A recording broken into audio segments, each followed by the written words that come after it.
Сәлеметсіздер ме балалар? Бүгінгі сабағымызға қош келдіңіздер. Бүгін біз сіздермен 54-ші сабақты өтеміз.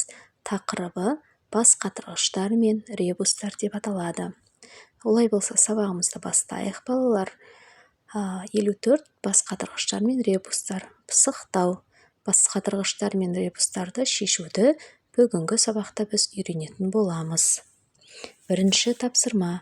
Бізге балалар үлкен әр мысалдың астында үлкен сан жасырылған, соны біз табуымыз қажет. Қараңыздар, бізде бірге бірді қоссақ, бізде 2 шығады, яғни бұл жерде бізде ежевика және де қарақат берілген, бұлардан бізде құлпына, яғни бүлдірген үлкен болып тұр, себебі бізде бүлдіргенде үлкен сан шығып тұр. Сондықтан да бізде бүлдіргеннің астында үлкен сан жасырылған екен. Келесі бізде балалар апельсин берілген, алма берілген, және де теңдігінде бізде груша тұр, яғни алмұрт тұр. Енді біз балалар осы жемістің астында қандай сан үлкен сан болып табылады? Мысалы 7 алу 5, 2 тең 5 болады. Бұл жердегі бізде үлкені апельсин болып тұр, себебі бізде 7 басқа сандардан үлкен. Екінші тапсырма. Тиісті санды тауып, сиқырлы мысалдарды есепте дейді. Балалар, бізде бұл жерде саңырауқұлақ берілген, және де саңырауқұлақтың астына сандар жасырылған, сол сандарды табатын боламыз. Енді қараңыздар, бұл жерде бізде бір қосу дейді да, осы жердегі бірге қаншаны қосқан кезде 4 шығады. Яғни 3-ке 1-ді қосқан кезде 4 болады, Ал мына жерде 2 бірдей саңырауқұлақ берілген, яғни біз бірдей санды қосқан кезде бізде жауабы 6 шығу керек, Ол бізде 3-ке 3-ті қоссақ 6 шығады. Келесі бізде балалар 5-ке қандай санды қосқанда бізде 9 болады. Яғни 9-дан 5-ті аламыз. Сол кезде бізде мына жердегі саңырауқұлақтың астындағы санымыз шығады. Яғни бұл жерде бізде 9-дан 5-ті алғанда 4 шығады. Яғни саңырауқұлақтың астына 4 цифры жасырылған екен. Енді 2 бірдей саңырауқұлақ берілген, жауабында 8 шығу керек. Енді бізде жапырақтың астында қандай сан жасырылғанын табу үшін 8-ден 2-ні аламыз, 6 қалады, яғни 6 саны жапырақтың астында жасырылған екен. Ал енді бізде келесіде 3 берілген, енді жапырақтардың астында бізде балалар 6 цифры жасырылған, енді 3-ке 6-ны қоссақ 9 болады. Келесі 3-ші тапсырма. Математикалық ребустар қандай сандар жасырылғанын тап дейді. Бұл жерде бізде 3 бірдей алма берілген, яғни оны қаншаны қоссақ бізде жауабы 30 болады. Яғни 3 бірдей 10-ды бір-біріне қосқан кезде бізде жауабы 30 болады екен. Яғни бұл жердегі алманың астына бізде 10 цифры жасырылған екен. Енді бір алма, бір алмұрт берілген, жауабы бізде 30 болу керек. Қаншаға қаншаны қоссақ 30 болады. Әрине, 10-ға 20-ны қосқанда бізде 30 болады, Солай мысал келтірсек болады. Ал бұл жерде бізде алмұртымыз 20 цифрлы жасырылған екен.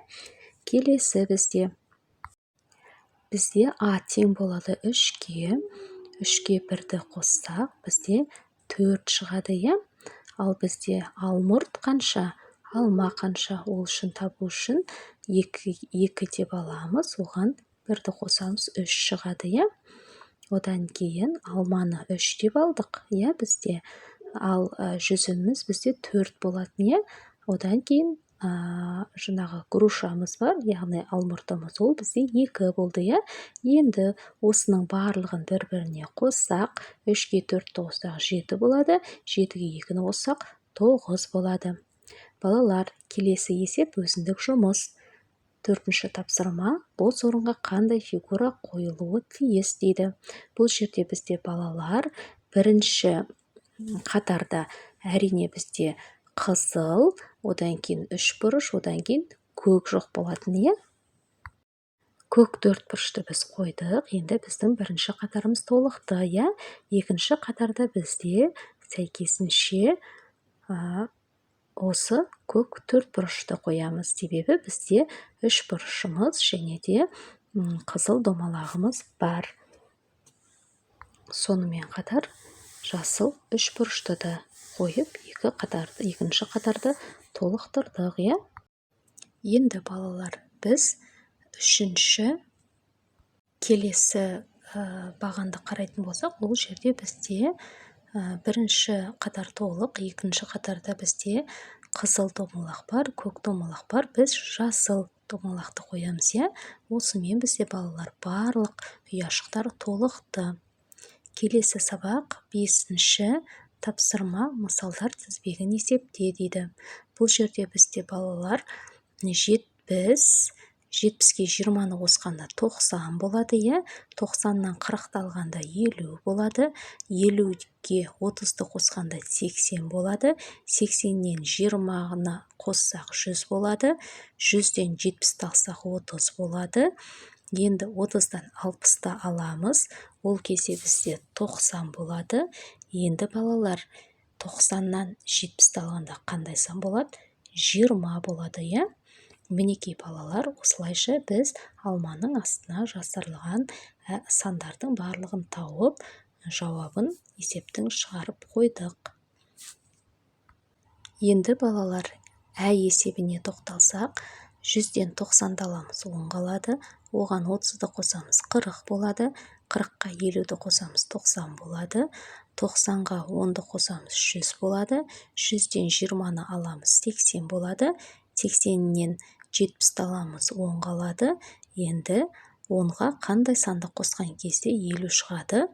Ол бізде әрине 40, е? 40-қа 10-ды қоссақ 50 шығады.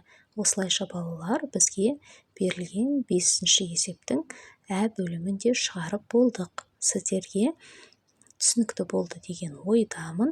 Олай болса, сабағымызды ары қарай жалғастырамыз. Балалар, осымен бізге берілген уақытта өз мәресіне жетті. Бүгінгі сабақ сіздерге түсінікті болды деген ойдамын. Олай болса, каналға жазылмаған болсаңыз жазылып, лайк, комментарий жазып қойсаңыз болады.